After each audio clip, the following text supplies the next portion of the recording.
시청자 여러분 안녕하십니까. 오늘도 좋은 아침입니다. 여름에 성큼 다가온 듯 기온이 많이 올라갔습니다. 모두 건강에 유의하시기 바랍니다. 오늘은 최상병 사건 공수처 수사가 먼저다 라는 제목으로 말씀을 드리겠습니다. 당초 예상했던 대로였습니다. 더불어민주당 이재명 대표는 어제 윤석열 대통령이 최상병 특검법에 대해 제2요구권을 행사하기를 기다렸다는 듯이 윤 대통령이 범인임을 자백한 것이라고 극언을 했습니다.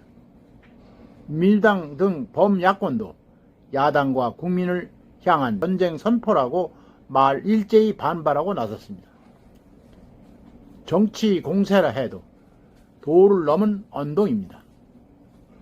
더욱 한심한 것은 탄핵 추진 가능성까지 거론하면서 대규모 장외 집회를 열겠다고 했다는 점입니다.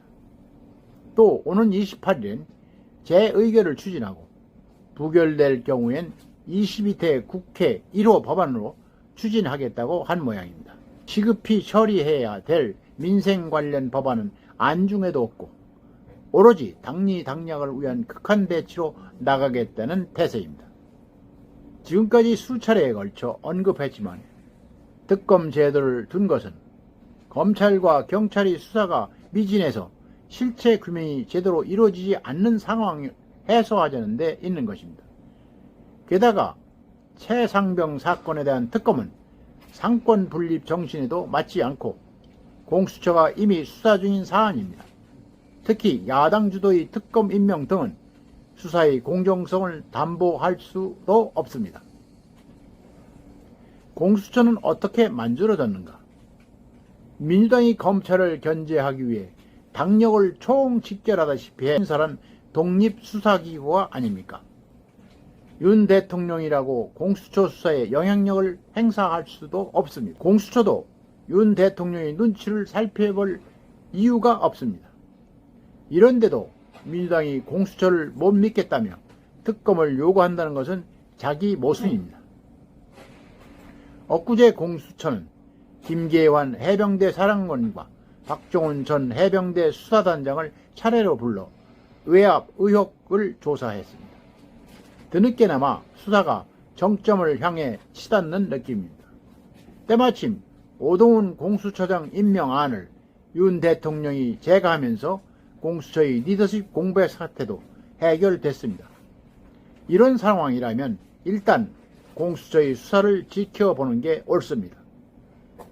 주지하시다시피 국가의 권력을 입법, 사법, 행정으로 나누어 이를 각각 별개의 국가기관에 맡기는 것을 권력 분립이라고 합니다. 권력 분립에는 권력 상호 간의 견제가 반드시 수반돼야 합니다. 대통령의 거부권은 국회의 입법권 남용을 견제하기 위해서 대통령에게 부여된 권한입니다. 그럼에도 불구하고 이를 인정하지 않겠다는 것은 언어도단입니다. 그러면 민주당은 왜 저렇게 특검법을 밀어붙이는 것일까요? 한마디로 그것은 특검을 대통령 탄핵으로 연결짓기 위한 것으로 봐야 할 것입니다. 그러니 한낱 정치 공세일 수밖에 없습니다. 헌법이 보장하는 대통령의 거부권 행사를 탄핵 운운하는 것도 판에 박힌 정치 공세입니다. 대통령의 거부권 행사는 탄핵 사유가 될 수 없습니다. 대한민국 헌법 제53조 2항은 대통령이 제2요구권 즉 거부권을 규정하고 있습니다. 구체적으로 어느 경우에 제2를 요구할 수 있는지에 대해서는 언급이 없습니다. 그만큼 대통령에게 폭넓은 재량을 인정하고 있는 것입니다. 다만 거부권 남용을 견제하기 위해 국회는 제2요구된 법률안에 대해 제적의원 과반수 출석과 출석의원 3분의 2 이상의 찬성으로 재의결할 수 있도록 규정하고 있습니다. 그렇다면 대통령제의 모국이라 할 수 있는 미국에서는 거부권이 실제로 어떻게 운용되고 있을까? 미국 연방헌법에는 의회가 의결한 법률안을 대통령이 승인해야 시행되도록 되어 있습니다. 대통령이 승인을 거부하는 것이 바로 거부권 행사가 됩니다. 거부권 행사 사유는 우리나라처럼 제한 규정이 없습니다. 통계에 따르면 미국 대통령들은 1900년 이후 1584건의 법률안에 대해 거부권을 행사한 것으로 나타납니다. 특히 프랭클린 D. 루스벨트 대통령은 재임 12년간 무려 635건의 법률안에 대해 거부권을 행사했습니다. 이처럼 대통령의 거부권 행사는 국회와 정부 간의 견제와 균형이 잘 작동되고 있다는 것을 입증하는 것이라고 봐야 합니다. 윤 대통령의 거부권 행사는 최상병 특검법이 10번째가 된다고 합니다. 국회는 이제 윤 대통령의 제2호가 적절치 않다고 판단된다면 재의결을 통해 통제하면 됩니다. 지금처럼 5기로 장애 투쟁까지 하면서 행정부와 정면 충돌만 한다면 주요 국정은 올스톱되고 민생은 뒷전이 됩니다. 그렇게 되면 나라에도 국민에게도 불행한 일입니다. 그러니 일단은 공수처 수사를 지켜보는 게 순리입니다.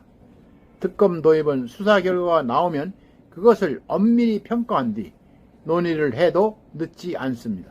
설령 특검이 필요한 상황이 오면 여야 합의에 따른 특검법 통과가 바람직합니다. 지금처럼 일방적이어서는 특검의 정파성 논란만 제기될 수밖에 없습니다. 여야 모두 동의할 수 있는 인사를 특검에 임명해야 하는 이유입니다. 오늘은 여기까지입니다. 끝까지 시청해주셔서 감사합니다.